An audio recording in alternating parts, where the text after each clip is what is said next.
everyone, welcome to Woolen Spinning. My name is Rachel. I can be found pretty much everywhere as Woolen Spinning, and this is episode 265. I can't believe that we're up that far. How is everybody? It is cold and rainy here. I have some footage of how beautiful it was yesterday to show you later in the show, but it has just, I was wearing my parka yesterday. It was so cold. And then last night it just got colder and colder. We're almost near 0 degrees. I think it's come up to 5 degrees now, or maybe 6. Anyhow, cold, rain, there's snow in places. It's just been a crazy, crazy spring. So how are you guys? I think, Rebecca, it might actually be warmer where you are in Yellowknife compared to down here, because we've got this awful wind. And it's just been like damp cold. James was super excited for track and field this spring in school. And today was long jump, and he was like, if it's sunny, they'll do it because the sand will be dry, but if it's pouring with rain, they won't do it. And so we walked out of the house to get in the car to drive to school, and it started just pouring. I felt so badly for him. We have had no like summer-like weather or like spring-like weather. We've had very, very little. So I'm really, really, really I'm glad for other people that you guys are having a much better spring than we are here, because holy smokes, it has been chilly. Yeah, and Diane says it's chilly here too. She's in Oregon, and of course we get so much of the same weather. If it's warm up here, it's warm down there. So because we're so close. Good to see everybody. I hope that you are all well. We have a very packed show, and I almost felt like I couldn't even do the show today because I don't know if you guys know, some of you will know, after the live stream last time, so 2 weeks ago, one of our drivers stopped working on the computer. It wouldn't communicate with everything else, and Mike built our computer, so it's not like you can like take it into the store and say fix it. Mike had to fix it, so it took a couple of weeks because he had to get parts. It broke on Easter long weekend, so was that before or after the live stream? I think it was after. It was like right after. Anyways, I lost everything. So OBS, I had to redo all of the like streaming stuff to get it to communicate with YouTube. All of it had to be redone. So I was working on it yesterday, I was working on it last week, and then I had a couple more things to do this morning. And honestly, there was a few things where I was almost like, we don't need it, I'm gonna punt on it, but I got it done. So anyhow, I hope things run smoothly, but if we have problems, just know that it's probably because we've been having a lot of problems with our computer. And then Mike was super mad because Windows forced an update onto the new Windows, and he was like, I didn't want the new one. Like, I specifically set it up for me, for Rach, like anyways, it was this whole thing. He was super mad. He doesn't get mad very often, so he was like, he was actually mad, like for reals. Anyhow, let me find our notes for today so that I don't go too far off track, because honestly, that is the kind of mood I am in. It's been a crazy couple of weeks. Just getting up and running for soccer again. Like, we didn't kind of get home last night until almost 9 o'clock, just from all the different places of being at soccer and whatnot. So it's just been like, you know, it's just been really steady. So, all right. We have, before we hop into the intro and everything, I just wanted to mention book club. We are currently reading The Secret River by Kate Grenville. I have actually, for once, finished the book. I never finish the book on time, and I actually finished the book. Our next book club meeting is on April 24th, on Monday. If you're part of the Slack channel and you would like to be a part of book club, just go to the channel #books and join in when Becca posts the Zoom link. And then if you miss the meeting, don't worry about it. You can listen to the recording afterwards. It's just audio. This is a heartbreaking book that is quite a fast read. I was sort of surprised. I got through it really quickly. I am finished, but for next book club, we only are reading parts 3 and parts 4. So it is quite a fast read. So if you want to jump in with book club, please do so. We would love to have you. Because I finished that, I actually started the Lost oh my gosh. You can read. By Sarah Penner. Apothecary. Oh my goodness. This has been, I can't put it down. I started it last night and I'm already almost 100 pages in. So I'm really, really enjoying this. She's an American author. She lives in Florida and it takes place in present day, but it also goes back in time to the 18th century. Very, very interesting. My mom gave it to me. It's a light read. It's very fast. So for anybody looking for just a good book that you can just sink your teeth into and it's really, really fast, this is your book. It's definitely a book written for women by women. Like it's definitely a woman's book. It's also darkly funny, which if anybody knows me, off of the podcast in like what I like to call like real life, in any of the groups and stuff, my humor is quite dark. I think it's a direct correlation between my nursing career and the type of nursing that I do, and just sort of fostering that over 20 years of my nursing career. So yeah, if anybody knows me, my humor is very, very dark. So it's just right up my alley. This is just darkly funny. So yes, Rebecca says I can affirm this. Yes, I have a very black humor, very black humor. And I love it when people are like, oh yeah, I do too. Cause it's like, So yeah, it's definitely part of the type of nursing that I do. Anyhow, without further ado, I've got some announcements to make after the intro credits. We got some fun stuff to share with you. I have a finished spin, and some very funny footage to show you of Nora spinning. I have a giveaway to announce, and yeah, and lots more. So I'll see you guys in a few minutes.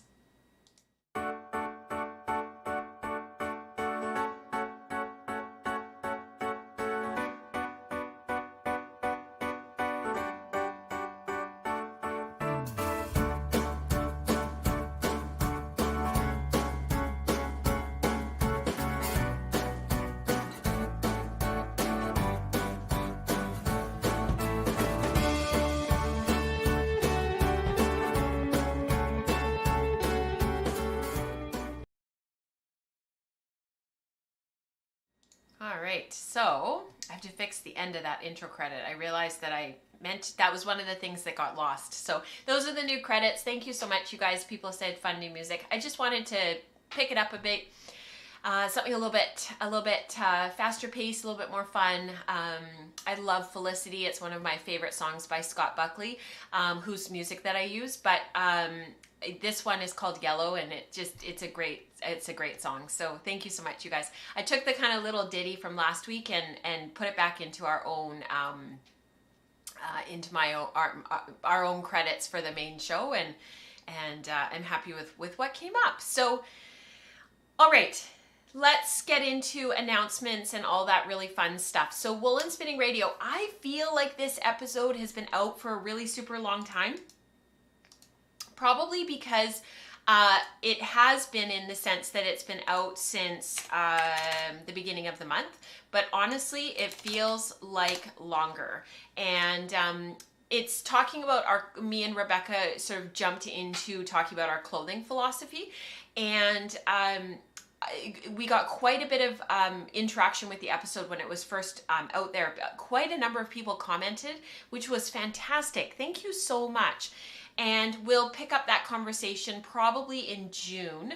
I have a episode that I'm recording this week while Rebecca is in Yellowknife that'll come on. That'll be Woolen Spinning Radio for May. Sorry, Rebecca, that I haven't told you about it yet. And it's somebody that I connected with last week, and we just were able to put it on the calendar and get it done. So that's going to be a really great conversation. I hope you guys will stay tuned for that in May. I'm not quite ready to say who it is yet, but I'm excited to share that Woolen Spinning Radio episode with you for May. But the clothing philosophy one, I feel like it's been out for a really super long time, but it hasn't really. It's only been 18 days. Yes, Rebecca says, I'm glad you're on top of it. Do it up. Absolutely. It was kind of a bit of a random meeting of like just all the things aligned. For Year of Color, stuff is already out. Like we're already almost through the month. April is just like going so quickly. Woolen spinning, so for Spinning Pearls, the first vlog for patrons is out. The PDF that goes with it, the transcript and everything that has the whole kit and caboodle, that is coming out on Thursday this week. So for those of you who are part of the Wool Circlers tier on Patreon, watch for that. That's coming to you guys on Thursday. And the Wool Circle episodes, both of them have already aired this month, which is crazy. The first one was just on wool combing, and the second one is on making a humbug top. And both of those are available for Wool Circlers. Have a look at your Patreon feed to see if you get those episodes, and click and have a watch. They were really, really fun. They were both very well done. Thank you, Rebecca.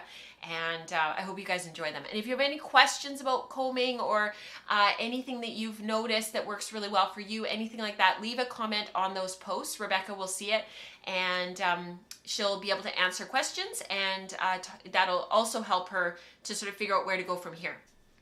What other things need to be covered? So all of the links for all this stuff is in the down bar, but you can also go to patreon.com/woolenspinning, and you can just look at the post feed and see if stuff is of interest to you. Every little bit helps to support the show and help to support the work that me and Rebecca do here. I really, really appreciate it. Thank you for letting us do this work. I'm incredibly grateful.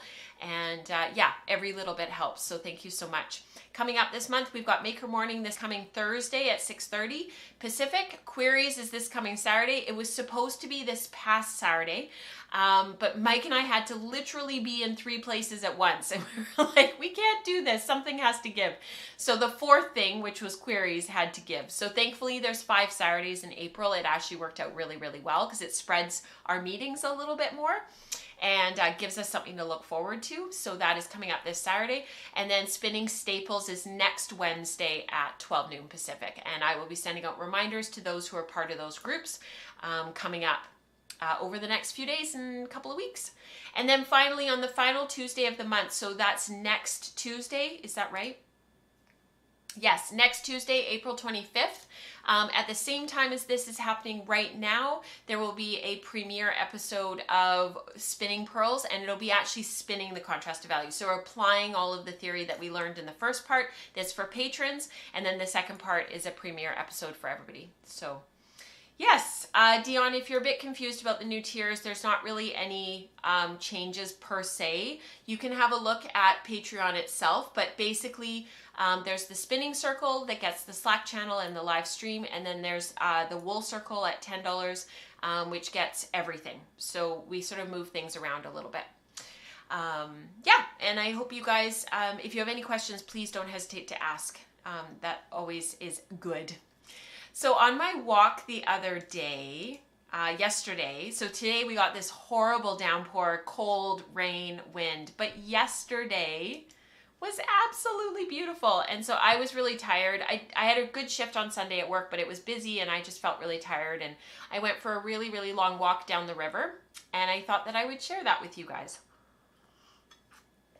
So this is about a 5-minute drive from where I live. You have to drive to get to the trails, but once you're there, this is the river. That's Mount Baker in the background, which is down in Washington, just over the border from where I live. I'm like 15 minutes from the US border. And these were the cherry blossoms, which are gonna get absolutely pummeled this morning, but these were the cherry blossoms that were on all the trees along the walk. So I wanted to share with you guys a little slice of what my life is like. Okay, so let's talk about spinning, because really that's why you're all here. Oh no, let's do the giveaway first. My CAMELIDS workshop is now up on the School of Sweet Georgia, and there is a kit that goes with it. So I will mail this out to somebody. Tori won our last one on silks. This one is for the CAMELIDS, which has now gone up on the School of Sweet Georgia. There is an affiliate link for the School of Sweet Georgia down below in the down bar. That is how instructors are paid. So if you have a particular workshop that you want to join the school for, please use the instructors' affiliate links. It really helps, and it means that they can go on to prepare more content and do more things, which is really exciting. So I think so for the CAMELIDS. I've asked a question of you guys, and if you can go ahead and fill out the form. I just threw it in the live chat, and it's also in the down bar down below. I will spend some time after the show making sure everything's up to date and that everything is where you need to find it. You may or may not win this. So hopefully good luck to you. I hope that you do. And I'll have two more as we go through. There's the CAMELIDS, there's the silks we've already done, there's the goat fibers, and then the rare. So we've got two more after this to go. So thank you for everybody who's given me really positive feedback thus far. I really appreciate it. It's been very kind, and yeah, it's available now. All right, so I had a spin that I bought. Here's some photos of me spinning this, and there is a photo of the actual top itself. But I had forgotten. I told you guys this last time. I had forgotten yes, there it is. There's the braid. I had forgotten a braid of fiber that I use in this, when I'm teaching this workshop. I had forgotten it on the counter here in the office. And so I ran over to Katrina's booth first thing in the morning at Fibers West, and went, because I was teaching this workshop that day, I couldn't go home. And I was like, I need a braid of fiber. And that I had seen this one the day before. And I had thought about going back to get it anyways. So I went back, I grabbed it, and I used it throughout the day for the teaching. How I lay out the braid and how I figure out the colorway repeat and what that sort of, where I go from there in terms of, you know, what I do with the fiber once it's unbraided, literally. And that's of course the subject of me and Katrina's book, and the title of it is called Unbraided. What do you do once these braids of fiber are unbraided? And if you would like a copy of our book, Katrina has them in her shop, craftyjacks.ca. So when I got home, it was a little bit beaten up, and it had sort of been through the ringer a little bit because it had been on the concrete floor at the convention center all day. And I just sort of was like, I should probably spin this like right now. So I divided it up immediately into a fractal. And somebody had asked me at the show how I was going to spin it. And she had said, like, if I were to purchase this braid, like, how would you do it? And I told her I would do a fractal, and I told her why. And then it came up on the show that I was going to spin a fractal, and there were quite a few people in the live chat last time that were like, oh, I've never spun a fractal before. That's something new for me. I'm doing one right now. And then somebody else said, oh, that's next on my list. I'm going to do that, blah, blah, blah. And I thought, you know, what a great moment for us to just pause. We haven't done this for a long time, and just talk about what spinning a fractal is. There's some great spin-off articles about fractals. A lot of us who are more experienced, who've been spinning for a long time, have made lots of fractals. There's several reasons why I like fractal spins, but this is a visual of what a fractal, what sort of the idea of a fractal is. And I have to tell you guys, part of the crash and part of losing so much on our computer is I had redone this, and I had made a beautiful new graphic to show you guys. I had it all queued up for the next show. OBS was all like done and dusted, and I had it all waiting for you guys. And I don't know where it is. It's either gone, or it's somewhere saved in my documents somewhere in the ether, and I can't find it. So I didn't have time to redo it. And so this is an old one that was part of how I spin content from eons ago. So it's not as pretty as I would like it to be. But if you look at the first singles that you're going to spin end to end, you basically take the braid of fiber and you split it all the way down the length of fiber. So if you're going to do a fractal out of the entire braid, you're going to split the entire thing. And that first strip of fiber that you have, you're going to spin it end to end. And what if our braid of fiber is dyed as in a color repeat as below, goes from the red through to the yellow and then back through to the red, then that first bobbin is just going to have that colorway repeat however many times it was repeated on the braid of fiber. Some dyers will put it on twice, some will put it on 3 times. It depends on how many colors are in the color repeat, how they want the colors to spin up, whether or not they want it to go you know, blue to yellow to blue, or if they want it to go to blue to yellow and then back to red again and start it again. As you can see here, this is a mirrored colorway, so it's red to purple to blue to yellow to blue to purple to red. But you know, some colorways are red purple, blue, yellow, red, purple, blue, yellow. It really depends on what the dyer intends, okay? So just go with me that this is sort of the colorway repeat that was placed on this braid of fiber, and it might be repeated 2 or 3 times down the whole length. But we're gonna spin that first bobbin and we're just gonna spin it end to end. The second strip of fiber that we've got, that we've created for ourselves, and some people can get really, you know, they want it to be quite even, and they'll weigh their 3 bunches of fiber, and to make sure that their braid was divided up evenly 3 times. I don't tend to do that, although I did do it for this one, and I still ended up with singles left on each bobbin, even though I kept checking to make sure that I was spinning consistently. So you know, even some of the most consistent spinners don't spin exactly consistently. It's nice when they all finish at the same time, but I think it's happened to me like maybe a dozen times in my spinning career. And how much yarn have I spun? Thank you, Eve. She said Unbraided is a great book. And Sam is still waiting for hers. It's somewhere between Canada and me. So I guess it's lost, right? Oh, that's really too bad. Kelly says, I second that. Unbraided is awesome. Thanks, you guys. Thank you so much. So the second singles, that second length of fiber, you're going to divide it, and you can divide it any number of times. Somebody had said in the last live chat, and it made me giggle because I totally agreed. I like to do things mathematically, and she said in the live chat that it made her heart sing, because I divided my my spin. I left the one end to end, and then the second singles I divided so that I had 3, and then the fourth one I divided so I had 6. And I just like the symmetry of that. So like if I divide the second one twice, then I'll maybe divide the third one 4 times, or if I divide the second one 4 times, I'll maybe divide the third one 12 or 16 times. Like I just like the multiplication of that. Yes, Christine, that was totally you. I was going to say you, and then I was like, oh, what if it wasn't her? So the second singles, you divide the fiber, spin it end to end again, and that might be 2, 3, 4 times. It's totally up to you. And then the third singles, and you can see here now how the colors are starting to match up when you go to ply. The third singles, you're going to divide 6, 8 times, 12 times, however many times you can divide it without the fiber completely falling apart. The trick is not to divide so many times that now the comb top is just completely disintegrating on you.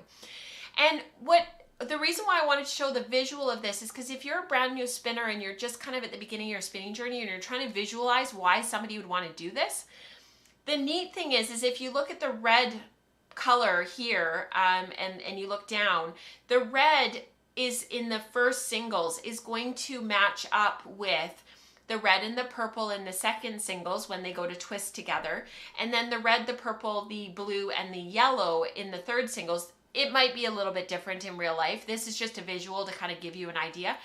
But what ends up happening is you have this really lovely base that happens with that one singles, with this slow, even transition of color that's very predictable. And then the second and the third singles kind of, I think of them as kind of like rotating through these other colors, because inevitably almost every inch of the yarn, you have at least 2 of the colors matching up generally. And that's really cool, because what ends up happening is something like this, where you would think that you would end up with a ton of barber poling and a ton of color twisting and marling and whatnot. But inevitably what you actually end up with is some lovely, lovely areas where the colors all match up. And this was a perfect colorway to do this with because of the long, even repeats of color. I think the colorway was repeated on the braid 3.5 times, I think. I did rewind my singles so that I was spinning from the first end, just like here where you start spinning at the red and you end up at the red, just because this was my example. On my for spinning for mine, I rewound the singles so that I was starting from the beginning, so that everything was like matched up. Oh, I wonder if the other mic. Oh, thanks you guys. Thank you for saying something so quickly. Yeah, I've got it turned off now. auto defaulted and it was something I missed. So thank you so much. Yeah, so I rewound the singles. We've talked about rewinding singles a ton. If you're a new spinner, don't worry about it. That is something that you can either go back to old episodes and watch old episodes. We can cover it in the future. We've talked a lot about rewinding singles over the years. But the neat thing that happened with this is by doing that, everything kind of matched up for the first, like, pretty much the whole spin. So if you look here, yeah, sometimes what happens with OBS is it goes back to like factory settings, like it'll go back to how things were. And I had checked this scene and everything was working, and then it defaulted back to turning everything on, even though I turned all the mics off. So yeah, thank you, Kelly. She said it's fixed. So you can see in here, because of this lime green, kind of grello-y, limey green that's in here, because that was in so much of the top, because of these long, slow transitions of color in the dyeing, you can see that these dark green areas and these gorgeous brown areas add interest and depth, because there's that contrast, that high contrast versus that low contrast, and then you get that barber pulling, that high contrast barber pulling. But once this is knit up, what you're going to see is the green to the dark green to the brown to the dark green. You're going to actually see that. So yeah, that's how fractals come out. And I've got lots of examples on my Ravelry projects page of fractals knit up. And they're really fun to work with, and I really enjoy them. I think it's a great way of jumbling up the color, but still having a little bit of consistency, like a little bit of predictability in terms of how things are going to spin and what they're going to look like. So the other thing that I wanted to show you, I inevitably always get questions about how I spun this one. So this was spinning one of the part of the second bobbin. So this was one of the strips of fiber that I had spun where I had only divided this one 3 times. And you can see here, Eve was wondering about a spinning video across the top. Oh shoot, it's not looping.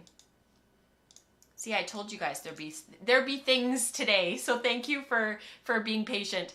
So you can see how with these little strips of fiber, as I'm spinning across this dark green here, which is actually good contrast to my hands and my sweatshirt, so you can see how I'm kind of moving my way across, and then I kind of flip the fiber sometimes, because I notice that I'm sort of moving my way too far down one side, and so I'll flip the fiber so that I can catch that other fiber on the other side that's sort of being left behind. So I sort of make my way across, and almost kind of like a like at an angle. I don't go straight across. I think there's a, as I was spinning this and watching my hands and watching how my hands were working, I think there's a misnomer out there that we're spinning, when we're spinning across the top, that we're literally going across like this. But you can't, because there's different staple lengths. There's the fiber comes forward differently. It's not that simple. So as I was watching my hands, I almost kind of go down a little bit more. So it's almost kind of more of like a sideways motion, where you're sort of working at it at a bit of an angle. At least that's how this spun.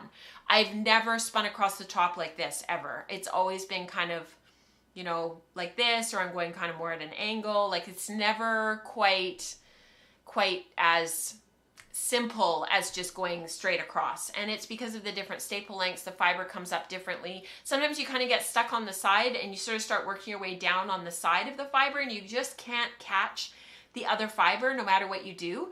And I always think that's probably because of some of the longer stapled fiber is coming forward from below, and it's leaving some of the shorter stapled fiber. And so I'll flip it so that it'll force me to catch some of that stuff on the other side. And then I'll double draft if I need to go back, just to make it a little bit more even. So does anybody have any questions about that before I move on? Hear your thoughts on creating content. Yeah, for sure, Eve. I think that's part of the dance that me and Rebecca do, is creating content for new and experienced spinners. So, you know, how do we speak to both groups and everybody in between? Because the majority of people are in between. So yeah, love seeing this. It's so cool. Thanks, Martha. So this was just a little bit of fun, and I hope that you can hear the audio, and I might need to mute myself, so I will stay quiet for a moment, but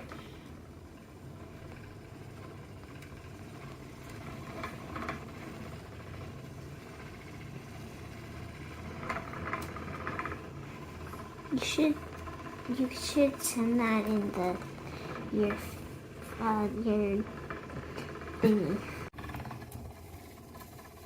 what are you looking for? Tight. Mm-hmm. What else? I'm not sure.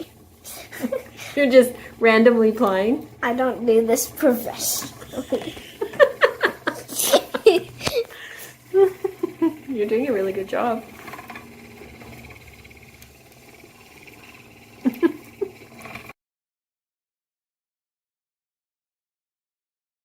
So that was Nora being completely silly. She totally took over.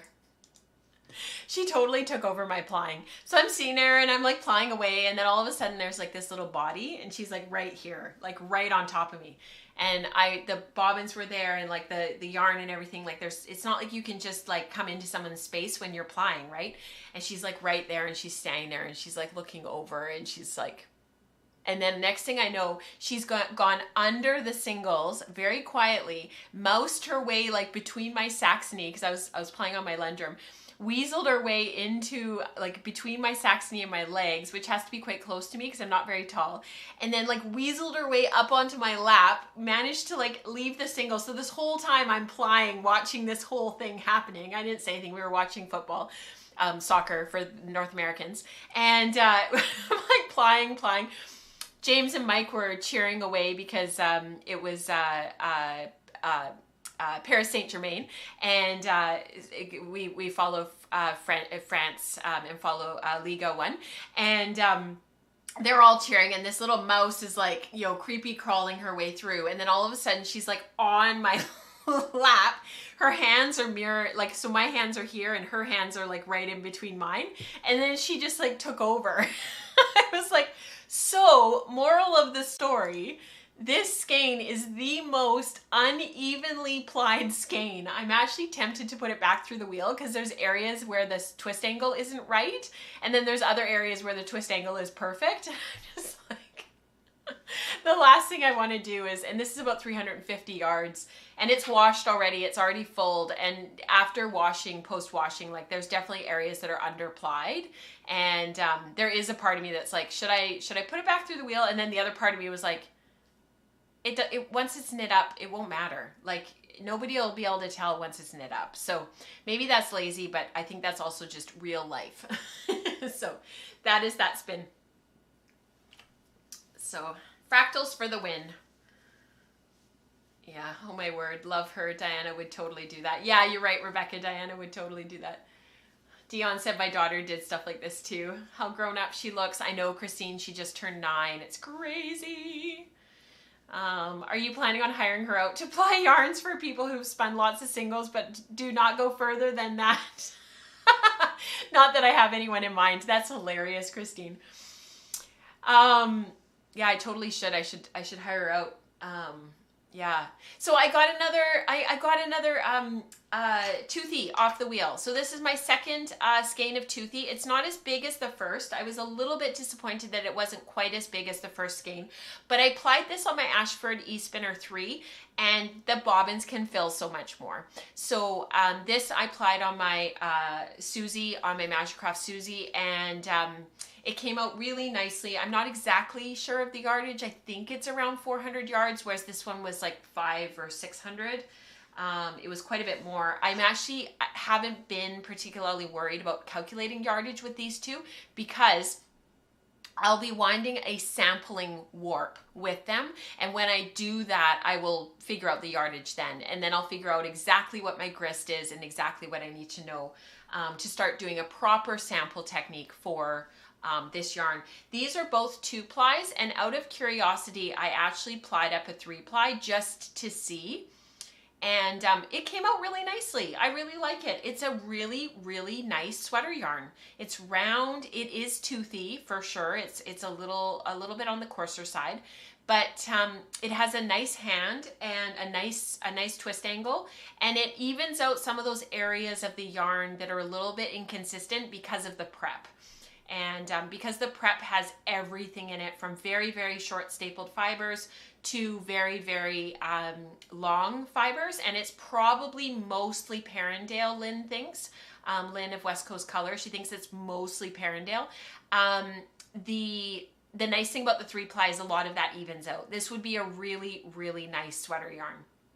And if my memory serves, I'm not sure if she's still here, but if my memory serves, I think this is what Diana spun, was a 3-ply out of the Toothy for her ptarmigan sweater. That's designed by Laura Twiss. And it's beautiful. If you haven't seen that sweater, go download it right now and support her, because oh my goodness, what a beautiful sweater. Yeah, it will always have Nora's touch in it. Yes, a record of that fun memory. That's so true, you guys.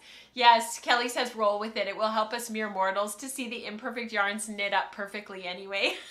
It's so true. Thank you. So yeah, this is actually starting to gain some momentum, because this is 200 grams now spun. I have a ton of singles spun on my bobbins. I've got 4 bobbins tied up with this spin, which maybe for some doesn't sound like a lot, but for me, tying up 4 bobbins is actually quite significant. They're not in here. One of them is here. So this was what was left after plying this skein. And you can see this kind of grello color is just makes my heart sing. So I've got 4 bobbins that are partially fulled like this, and I'll just keep spinning and keep plying. Spin and ply, spin and ply. My rule is I'm not allowed to ply until I have at least 2 bobbins full. So that's my rule. I have to have 2 bobbins full, and then I can ply off a skein, and then I have to have another 2 bobbins full out of the 4, and that'll keep me going. It'll keep me going.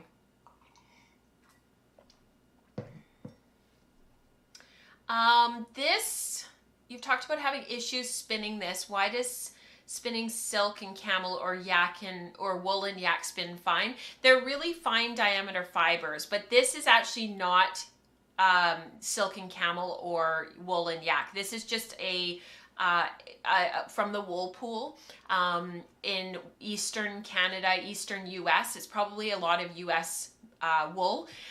Lynn thinks. I asked her all about it back in the summer, and she thinks it's mostly Perendale, and it's all colored brown wool, so stuff that's not really worth anything because everybody wants white wool, and hence the really woodsy darker colors that come out on it. And there's just every single solitary staple length in there that you could have. And so that's why it's sort of coming out as not the most even spin. And actually it spins really nice woolen, but I need a slightly sturdier yarn than a true woolen for weaving. My first ptarmigan was knit from hand spun. The second one was knit with Lynn's Homestead. Yes, that's the one that I loved. But the hand spun one, the first ptarmigan, wasn't that from Toothy? I thought that it was. Yeah. My question is about the difference in length. Yeah, just having all those different staple lengths in there is really hard because you're constantly changing your drafting, your distance of draft. So if you've got really short stuff coming forward and then you've got long stuff in there and you've got medium stuff, just the difference between the short stuff and the long stuff, unfortunately, you're just constantly changing your distance of draft. You can't get into that really lovely, oh, there's a big crash out there. You can't get into that really lovely flow of having a very, very consistent distance of draft because you're constantly having to compensate for the fact that you have such short stuff and such long stuff. Like I'm talking about like really long 4 and 5 inch staples compared to, and then there's also like you know, 1/2 to 1 inch staples. Like it's really, the difference is huge. And it's been prepped as roving. So it's not been combed or aligned or anything like that. So it's, the price reflects the quality of the prep, if that makes sense. Yeah. Oh, okay, Diana. I thought it was out of this stuff, out of the Toothy. So I was totally wrong. Yeah, I know the warm pink one. I thought it was the Toothy fiber. Okay, so no, it was from her second SOS Color and Fiber Play workshop. Oh, that's so cool. So the other thing that I have been working on, and I won't go into any major detail, is I got a whole bunch, and they're not in here. I couldn't drag everything in here. I got a whole bunch of my Kainu Harma, my fin prepped. I still am just amazed at how truly soft this stuff is. It's just unbelievable. Nora was squishing it the other day and was like rubbing it on her cheeks and stuff. Like, it is so soft. And I prepped enough and lock popped enough locks that I was actually able to make 3 more bats. Not big bats, but 3 more bats, probably each about 20-25 grams. And so this is the last of the first bat that I've started spinning to fill up my second bobbin. So this is the first bobbin that's just waiting to be, I'll throw it under here, that's waiting to be plied. And I'll have the second bobbin spun, like, probably this week, have that done. And then I'll be able to ply up that first skein and keep on going. I am spinning this on my Lendrum. I don't really know why. I just started spinning it on my Lendrum and I've just continued. I got a whole bunch of spinning done this past week, a week ago today actually, in our double weave study group that we're hosting for Guild right now. And I was just sitting, and I by the end of the Guild meeting, I realized I was more than halfway through this first bat, and it was just spinning up so quickly. So hopefully I'll have enough to start to think about maybe getting the first big skein off. I have 335 grams of fiber to lock pop, and the waste thus far has been quite minimal. So I'm getting through it slowly. Yeah. All right, let's talk about knitting. Let's do some knitting. There's always stuff to, there's always like, I had so lost my knitting mojo from the majority of 2022 and the majority of the beginning of, well, definitely the first quarter of 2023. But I feel like I've really been able to sink my teeth into a couple of projects now, and I've been really enjoying them. So this first one that I wanted to talk about is called Newspaper. This is a design by Joji Locatelli, and of course she's just beautiful. So I included a photo of the sweater so that you guys could actually see what I was talking about. It's a top-down raglan, and you pick up and you go back for the neck afterwards. And the cuff and the neck and the lower cuff on the sweater itself is in a solid color. So it just kind of frames the pullover really beautifully. And the raglan is in the darker of the 2 colors. And as you can see, the entire sweater is brioche. So, where am I at? Well, modifying up a storm. For anybody who has followed the podcast for a long time, you guys will know that I am probably going to have to modify. So, these are the colors that I'm using. It's dark brown and coral from Gathering Yarns. And these are Brook Farm Fingering. So Gathering Yarn is the company, and then this particular fingering weight is oh, I'm all tangled, is the Brook Farm Fingering. And I got these from Small Bird Workshop from Catherine, who's located on the island, on Vancouver Island. It was so funny. Okay, I'm going to talk football for just a minute, soccer, for just a second.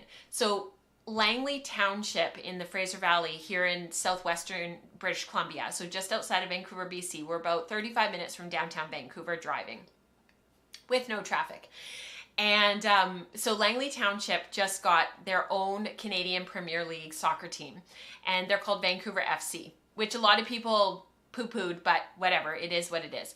And so Vancouver FC traveled this past weekend to, in their first game in the CPL, so in the Canadian Premier League, the first game, they, because they've been playing like friendlies and stuff, but the season hasn't actually started. They traveled across to Vancouver Island to play Pacific FC, which is Victoria, our capital. The capital of British Columbia, for anybody wanting some random trivia, is Victoria. And it's on Vancouver Island. And it was so funny because One Soccer, which is the broadcaster, it's kind of like TSN or ESPN or CBC, they cover CPL soccer and the Canada national team soccer, men and women. And so they traveled across on the ferry, just like Rebecca did, and just like I did when she was here. And we had that footage last show of the being on the ferry and on the water. and that's where Kelly lives. And so they were playing this first game, and it was televised, which was really exciting. So it was Pacific FC against Vancouver FC. And they kept referring to Vancouver Island as Vancouver Isle. So anybody who's from here knows that's not a thing. Like, you don't, and it was all broadcasters in Ontario, and it just made us laugh because the whole time they're like Vancouver Isle, Vancouver Isle. We're like, no, it's Vancouver Island. So then halfway through, they must have been corrected because they started saying Vancouver Island, and they kept saying Island. It was so funny. Anyways, Catherine is located on Vancouver Island. And these are the colors that I chose. This one is coral, and this one is dark brown, and this one is a natural shade. It's not dyed. It's a natural shade of dark brown, which is beautiful. So I picked these up at Fibers West, and I have gotten quite far. For this being a brioche pullover and that you have to knit every single row twice, like I'm quite far. I would just like to toot toot puff puff for a minute. So this is my beginning of round over here on the left shoulder, and you can see that I've already gone through one color change, and I am knitting the size medium because I wanted a little bit more ease just in the pullover overall. But my row gauge isn't as small as hers. My row gauge is deeper, so there's less rows per 4 inches than hers. So as you can see, I am finished. She divides the yoke up into yoke 1, yoke 2, yoke 3. And by the time you get to yoke 2, you start to repeat things more or less depending on your size. So I'm supposed to now go on to yoke 3. And I'm supposed to do this whole thing all over again. And as you could see, I'll end up being like at my waist.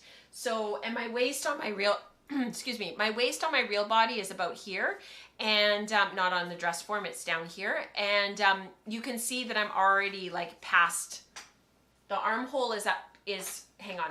Sorry, the armhole is up here, and I'm already well past it. And my yoke depth that works the best on me for a raglan, if it measures from the top to here, if it measures about between 7.5 and 8.5 inches, that is gold for me. That's a perfect yoke depth. I'm currently at 8.5, so I'm right at the top end of where I need to divide for the sleeves. So I'm actually going to go ahead this row. I wanted to do it before the show, but I was trying to fix OBS because OBS, it took me almost all of yesterday to fix it. So I just need to go ahead and divide for the sleeves and then continue on with the body and not do those extra yoke increases, because you've got, like, not only do you have this all over again, you also have all of the increases that go with it. So it's going to end up being more of like a capelet if I keep on going. So you can see the contrast between the two yarns. I think it worked out really, really well, these two yarns. I talked about last time being torn. I wasn't sure if I wanted a light dark contrast like this, or if I wanted to do the coral against creamy white, because my default is always to go to white. And so Rebecca and I had a whole conversation about it, and I thought, you know, brioche is basically 2 layers of knitting. Like, you've got 2 yarns being carried every single row. So you end up kind of like with color work, you end up with a double thick sweater. And I thought, you know, knowing that this is probably going to be more of like a fall, winter, early spring kind of sweater, it's not going to be for warmer weather. So having the darker color in those seasons makes sense. And I do wear these colors a lot. So yeah. That's it. So I am doing a bit of modification, but just in a sense, I'm dividing for the sleeves early, and that's because of my row gauge being different. And I got gauge with this, stitch gauge with this after washing. So this is actually going to bloom quite a bit, and it will grow slightly as well. So because this is about 23 stitches per 4 inches, and once it is washed and blocked, it's about 21 stitches per 4 inches. So that's a big difference. So two stitches over 4 inches over you know, 40 centimeters, 40 inches, like all the way around before you split for your arms. That's quite significant. Those 2 stitches really start to add up. So, you know, over 10, if you divide 4 into 40 by if you divide 4 into 40, you've got 10 extra stitches. Well, 10 extra stitches is almost 2 inches of extra ease. And so if you're already building in that ease initially, then you've got that much more, it's that much bigger. I don't know if you can wear it reversed. I have no idea. I don't know what Hohi says in the notes. I'm not actually totally sure. I probably should have looked that up, but I didn't. As soon as this was published, this pattern, I knew that I wanted to make it, and it's just been sitting in my queue ever since. It was just one of those things that, and as soon as I saw it, I queued it, which I don't do very often, but that was a sweater that I did. All right, I have a surprise for you guys. Let me show you. What is this? Pressed flowers. Let me tell you about poor pressed flowers. Poor pressed flowers. I hope I don't completely make a dog's breakfast of this, but let me see if I can pull it out in one piece. You know, it's amazing what happens when you put something on timeout. Let me tell you. So this is Pressed Flowers by Amy Christoffers, and this is what it looks like when it's finished. This is theoretically what it's going to look like. And for those of you who want to make this but maybe don't want to fart around with a cardigan and you want to just knit in the round, she just released a pullover version of this. So there's now a shawl, a toque, mitts, a cardigan, and now she's doing the pullover. So the pullover just was released.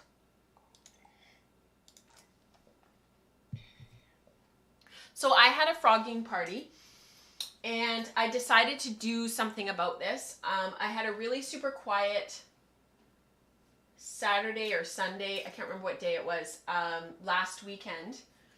And I decided to pull it out, and I decided to just sit at the table. I made a cup of tea, and I decided to sit at our kitchen table where I had lots of space and I could spread out a little bit. I posted about it on Instagram, and I just had a big frogging party. So what I did was I ripped back the button band, and I added the 2 more buttonholes that needed to be added to make this work in terms of finishing off the buttonholes where the sweater V-neck starts. I had stopped adding buttonholes too short. The last one is down here, and I needed to add 2 more. So I did that because I lengthened the sweater. So I needed more buttonholes because I needed a longer sweater. Like I lengthened it by about 4 inches, 6 inches.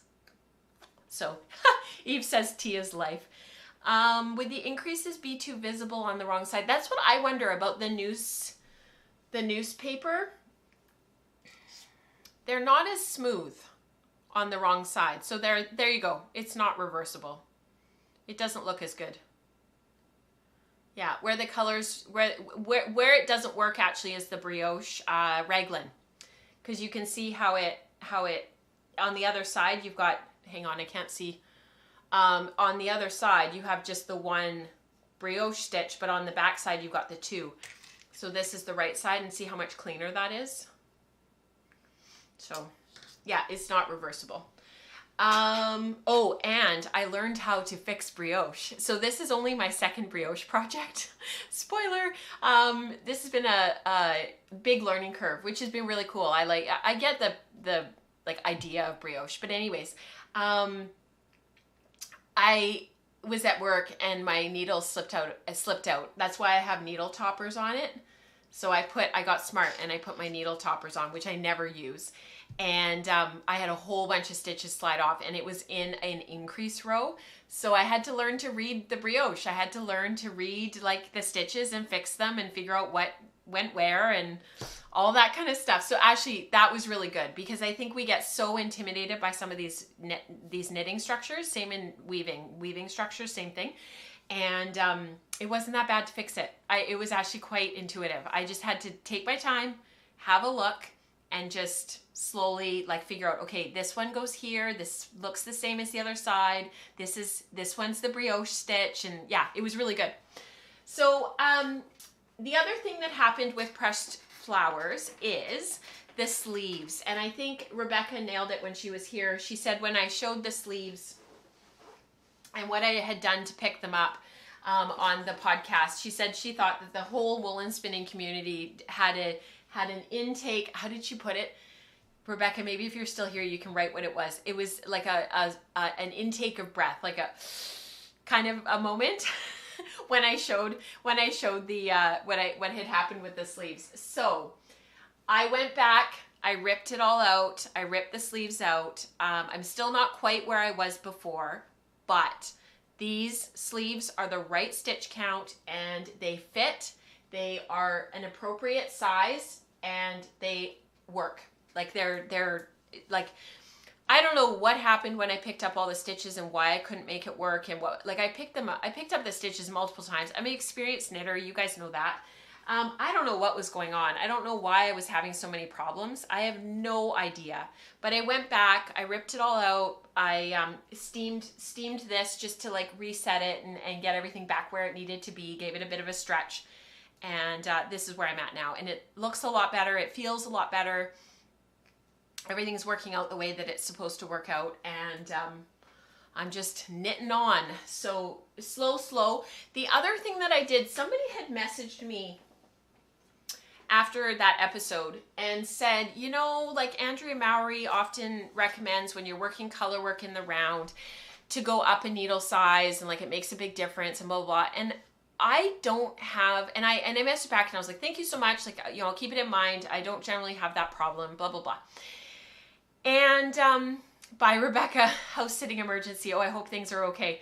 And the comment stayed with me because I've never had to size up when I'm working in the round versus working flat or working on a bigger garment like a sweater body or a yoke and then changed like for the sleeves. Like I've never had to change my needles. My gauge is always the same. But I thought, you know, I've been having so many problems with this that maybe I will just to see. And then I'll know like whether, you know, it'll make a difference or not in this particular pattern with this particular yarn in this particular situation.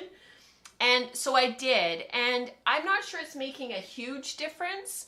The fabric and the gauge is exactly the same as on the body. I've checked a couple of times, and so far it's the same. It's consistent. But yeah, I thought I would try, and so far so good. So I did go up a needle size, and the fabric is the same. It's maybe slightly more airy, like slightly looser. But, you know, it's amazing, like knitting on a small circumference like this, like your gauge does tighten up. Like you do tend to pull the stitches and pull the needles a bit more. So, yeah, thank you for the tip. I can't remember who it was that sent that to me, but I thought, you know, give it a try. Why not? The last thing that I wanted to share with you guys is the cat bells. So I've knit this sweater this is my third time. And I really like this sweater because I do tend to wear a lot of oversized comfy cardigans, especially when I'm home by myself and I'm working in the office or I'm working on my own stuff. I do tend to pull these out and just cozy up in them. And I'm in the middle of a row. Oh no, I didn't realize I was in the middle of a row. I'm sorry, you guys. I don't know if I'll be able to get it on. Let's see if it'll still work. No, I don't want to force it. So you know what I'll do? We'll just go to the main view and I'll move poor Diana out of the way. I ran out of yarn. So not like I ran out of yarn, but I need to attach a third skein. So this is the sweater here. And this is out of Disdarrow Ranch in their CVM Co. Worsted yarn. So this is dyed in the wool. The mill dyes it in the wool, and then they add little textured bits and bobs of, I think it's not silk. I can't remember what they add to it. I think it's just wool from the clip. And then you get this gorgeous green color. She had blue and purple done as well. They were gorgeous, really rustic kind of looking. This bloomed a ton with the washing, so because there's still the spinning oils and stuff on it from the from being milled, I did wash all of the yarn, and it did change quite a bit, which I talked about last episode. And I'm just working on this when I need something really, really mindless. So this has kind of been my project where if I don't have the bandwidth to, or I'm talking to somebody or somebody's talking to me and I can't sit and work on the brioche and I can't sit and work on the pressed flowers, on the color work, then I've been pulling this out, and that's why I'm so far along. So I've already divided for the body, and I'm actually just knitting the body now. Because I've knit this several times, I knit one for my mom, I knit one for myself. I know exactly, like I know the pattern off by heart. The pattern calls for sewing the pocket separately on after. So you knit the pocket and then you sew the whole pocket on after. What I did with my mom's was I knit the pocket and left it on needles. And then when I got to where I wanted the bottom, the lower seam of the pocket where I wanted that, I knit two together across to attach the pocket on rather than trying to sew it on. And that worked really, really well. So I'm going to do that again with this one. I'm knitting this on 5mm needles. I probably could have gone up to 5.5 needles and then gone down a size because it is quite hard on my hands. It's stiff, it's thick, but it's going to be really durable. So, you know, especially with the yarn overs and the lace, the garter lace, I kind of want something a little bit more durable than having a really, really super open gauge and having this not withstand wear and tear quite as well, because I have more than enough yarn. So I'm glad that I chose the slightly smaller needle size and a slightly denser fabric. It's just that it's hard on my hands. So yeah, that is that. All right, we are well over an hour. Let's go into community participation. We'll do Year of Color and then we'll see where we're at, because I am going to start losing my voice.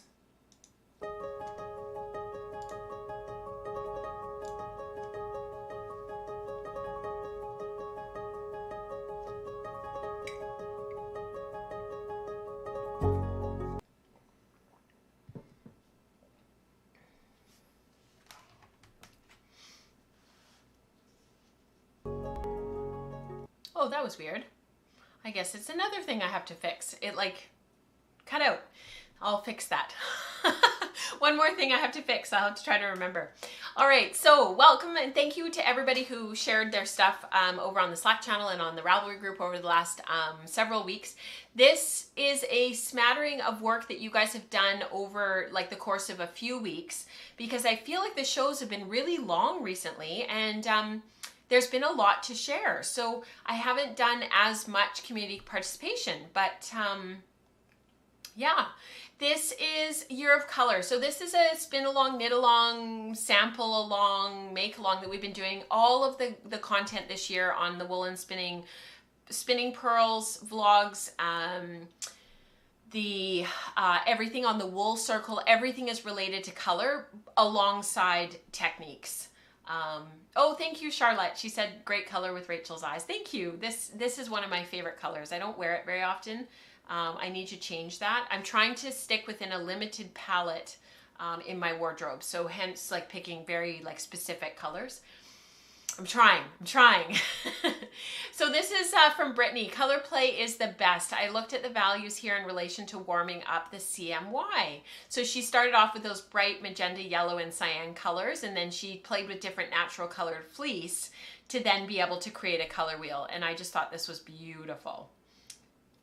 It's not a color wheel, it's a triad. So she played with the triads and then added the white, the gray, and the black fleece, the dark brown to change up what they would look like. I think they're just beautiful. She nailed it. This is from Kathy. Apparently I am obsessed with colors and hues and will probably never get to the tints, tones, and shades, let alone the contrasts. That photo on the bottom right-hand side that made my heart sing. Here is the promised photo of my spun up color wheel. The second pick is my ongoing study in mud and hues. So in the middle is true mud. It's CMY 1 to 1 to 1 or 33.3% each. My math heart is singing right now that she's using 33.33%. Yes, I love it too, Dion, what Brittany did. So the left is colored mud or the mudded primaries. And in other words, 50% of one primary and 25% of the other primaries. And then on the other right, and then on the right, I'm getting lost. On the right are mudded or desaturated secondaries. So 80% of the secondary color, green, orange, or purple, with 20% of the complementary primary. So in primaries, that's 40, 40, 20. And that's how she got those desaturated secondaries, which I love. Since then, these have different percentages, I am now wondering if I should card up examples of 80% primary with 10 and 10 of the other two to have not colored mud, but desaturated primaries. Oh, the possibilities are endless. That is so true, Kathy. You could just keep on going. Keep on going. It's also from Kathy. And because, like some of you, I also discovered that all my favorite colors are tertiaries, I had to muddy these too.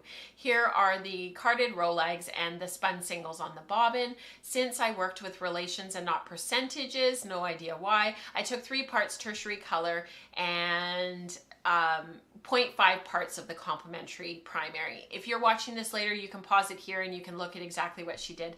These are my absolute favorites so far, which should not surprise me since I not only love all the tertiaries, but also tweeds and heathered yarns. They are already plied. I'll try and post a photo later. If she does, I'll go back and have a look. I don't think I saw the posted photo, but if she did post one, I'll try and include it next time. But yeah, beautiful. Thank you, Kathy. This is from Dion. This is the results of her yarn that she had done on her hackle. She was blending on her hackle and showing, and that's the back of her hackle after with very minimal waste. Rebecca talked about this on the Wool Circle on this past Monday. Look at the one that's wool combing humbug top. She talks about Dion's technique here, and just absolutely beautiful. And I love that you included a photo, Dion, of the dizzing it off so that people could see that. Gorgeous yarn. Love those colors. And then general makes and shares. These are sort of all the things that happen in the community that are sort of all the things that people do. And I'm sorry that I can't include everything. I would love to, but it's sort of the highlight tour, if you will. This is from Diana. This just made my heart sing, and it was supposed to go in Year of Color above, so I'm very sorry. It's supposed to be above. But I'm making a bunch of small yarn samples to see how I want to spin at the all the Tutti Frutti that I bought from Lynn of West Coast Colors at Fibers West. So I didn't include the photo, but Lynn had all of these carded rovings that were like, had all sorts of texture in them. They weren't art bats per se. It was roving, they were in the colors of the rainbow. And Diana bought one of each, and this is sort of the initial results. I don't know if I can pop a photo up really quickly of it. It would take a few minutes for me to do. I would say chat amongst yourselves, but you can't really do that when it's a live stream.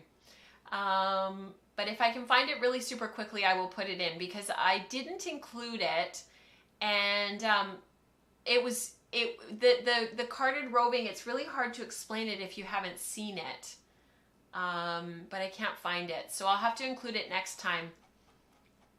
Try and remind me, you guys, because holy smokes, it was really cool to see all of the different carded roving.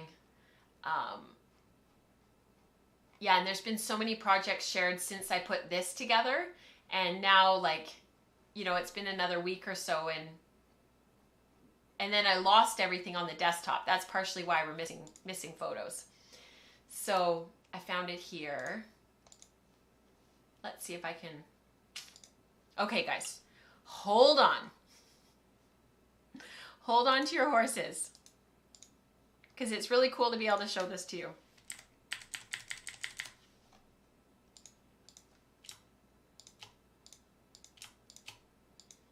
Because you kind of get it once you see it.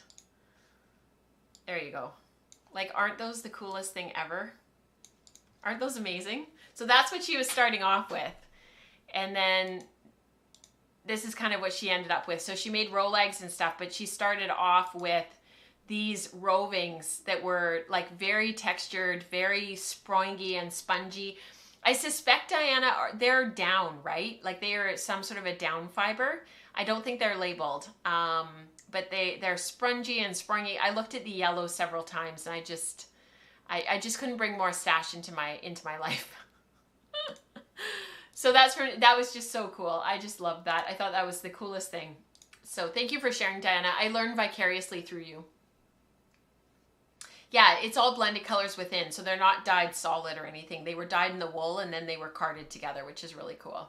Yeah, need a woolen draft for sure. Yeah, very cool. This is from Greta. My sock spin, it's spun from the Small Bird Workshop. The fiber is from Small Bird Workshop, and it's I think it's South Down if my memory serves. 75 South Down, 25% linen. 12.5% linen, 12.5% silk. That's what it was. And the reason I didn't get more fiber from her this time at Fibers West, I still have 3 braids from her I want to spin before Knit City, which is coming up at the end of September, as she has so many attractive blends that I want to spin. Her blends, Small Bird Workshop, if you guys haven't looked at Small Bird Workshop, have a look. Her prices are unbelievable, and she just has some really cool stuff. And then after you spin, you can dye it. So then you can see how the dye takes all of this so differently, because this braid is South Down, which is a down fiber, with linen and tussa. So you can imagine what it's going to look like once it's spun and plied and dyed. Yeah, it's super cool. She's going to do it for socks. So I'm curious from Greta, like as she gets further through this, once she gets the socks knit and everything, because she will finish, because she does finish projects. I'm curious to know how the socks are going to wear with that linen, that flax in there. This is from Mary. This made my heart sing. This is my first finished project in a while. I lost my mojo and then ripped everything I had started, but my daughter's sweater is finished just in time for it to get warm. This is the Hawthorne poncho by Alicia Plummer. I left out the bobbins so I could use some hand spun, and I didn't have enough of either yarn on their own, but I think it worked out nicely together. It's beautiful. I love these together. The multicolor is Vulcan by Hip Strings, and the dark yarn is store-bought by Croft. Beautiful. I think it looks great on her. That's awesome. Dion says, I have to keep telling myself you have tons of gorgeous, lovely wool. Don't buy more. Don't buy more. That should be our new mantra, Dion. Like, text each other every time we're going to buy wool. I have lots. I have lots. I don't need to buy more. And then having that other person check in with you and be like, no, you have enough. You don't need more. That's what we need. We need accountability. I just want to say, I included this not so much for the singles, but for the photo. This is like Sam's photo from last time that she clicked with the pom-pom hat in the outdoors. It was snowing. The background was all blurry, and she got this such a cute photo of herself. I'm going to start putting together all of the photos, and then I'm going to create like a coffee table book of all of the amazing photos in our community, because Charlotte, this photo is beautiful. Like the singles are gorgeous too, and like the spinning is amazing, but like the photo, you nailed it. I've been rewinding bobbins using the Lendrum and knitting needle in place of the flyer. I have one left to rewind and one more to spin. It has been slow going with lots of webby snarls and black bristles to pluck out. So most annoying, but I'm on the home stretch and I will soon forget to bother that it was. Yes, love this photo. I'm in. Yeah, Eve says I'm in. We need a support group. We need a yarn or a fiber Jiminy Cricket. That's exactly what we need. We need a little Jiminy Cricket on our shoulder. Yeah, but this photo, Charlotte, it's just absolutely beautiful. Well done. With the green in the background and those gorgeous green marled singles and on the banister there. It's just beautiful. Beautiful.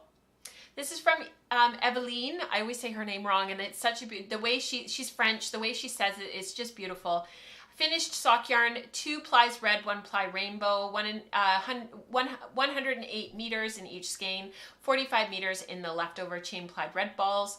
That's 260 meters in total, so not exactly the 300 meter goal, but enough for some slightly shorter socks. Beautiful. And you might be surprised, Eveline, how far your yardage goes with your socks, unless you know for sure that that's what you need for socks. But gorgeous spinning. Really, really lovely. This is from Kat. This is very cool. So for all those new sock yarn knitters out there, sock yarn spinners / knitters out there, this might be something for you to try or to keep in the back of your mind for when you get to that point in your sock knitting that you want to take it up a notch. So I included this because I think anybody who's been knitting socks for a while and wants to really hone in on their fit, this is something to do. So I've rewritten the formulas I use on the spreadsheet for my fitting socks, for me fitting socks. They were a mishmash taken from several patterns and books, and now I understand what I'm trying to achieve. So now I could simplify a lot of it. That, however, resulted in slightly different numbers than I've been using for the last year, which makes sense and was expected as I rewrote those formulas to better deal with my personal fit issues, but I wasn't super convinced that everything had gone right. So I did the sensible thing and knit a swatch of my new heel formula. These are not yoga socks or Pilates socks or ballet socks or little heel warmers. This is a swatch.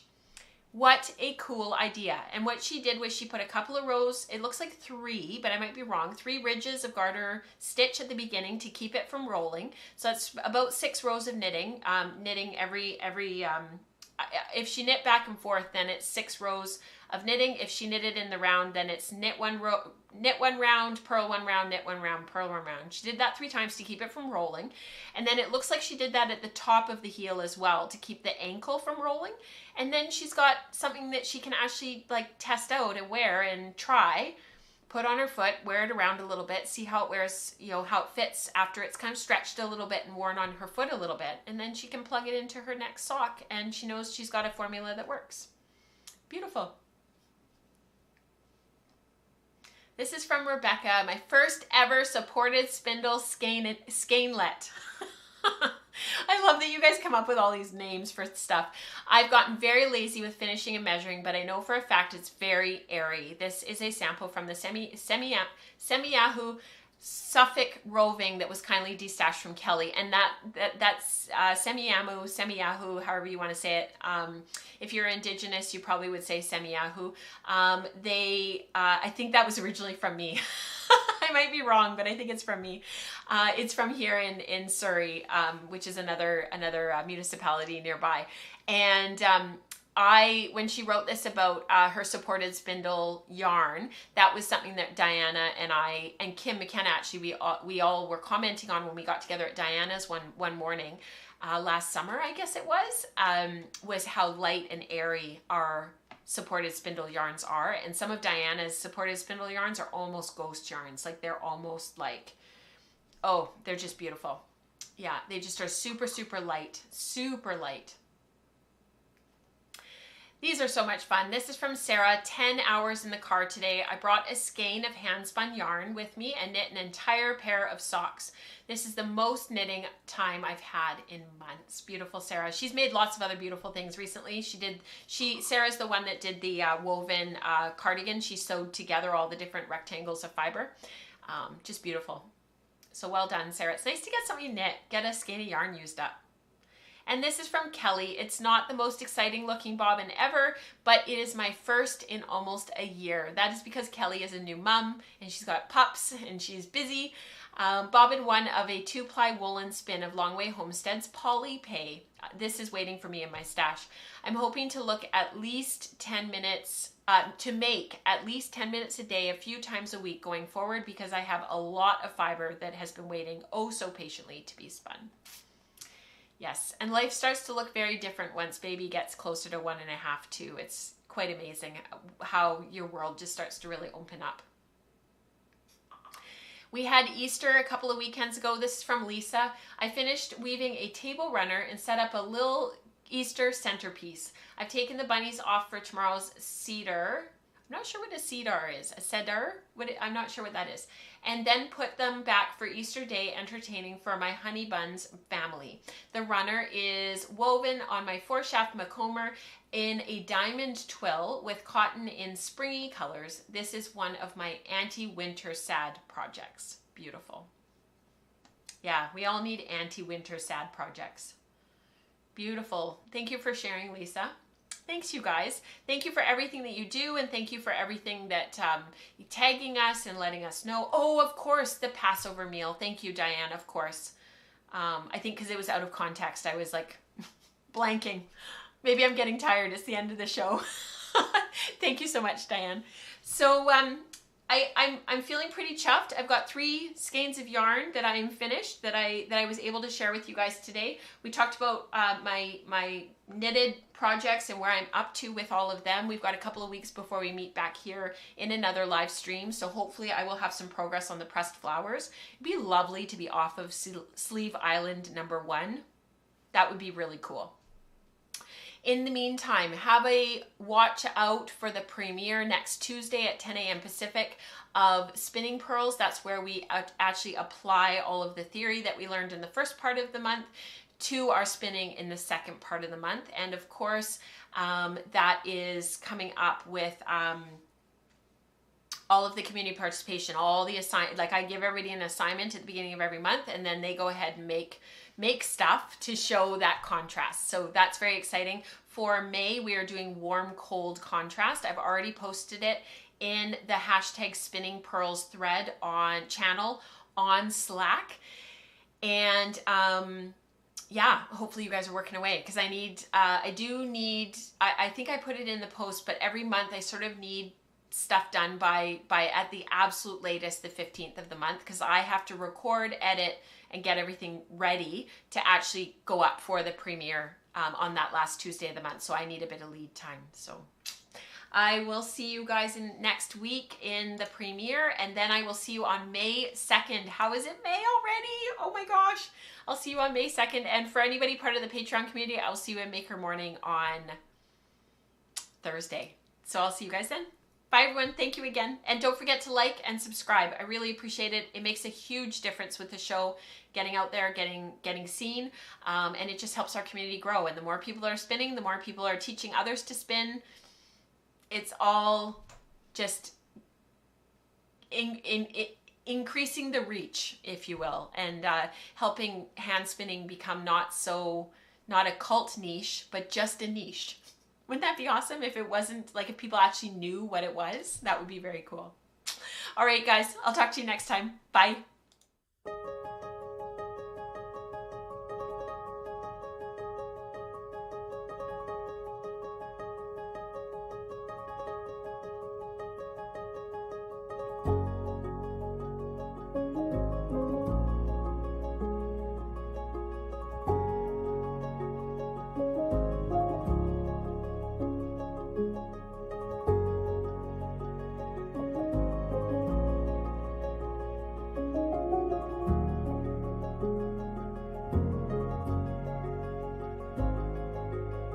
Thank you to Anne, Sarah, Amanda, and Lisa. We couldn't do this without you. Thank you so much.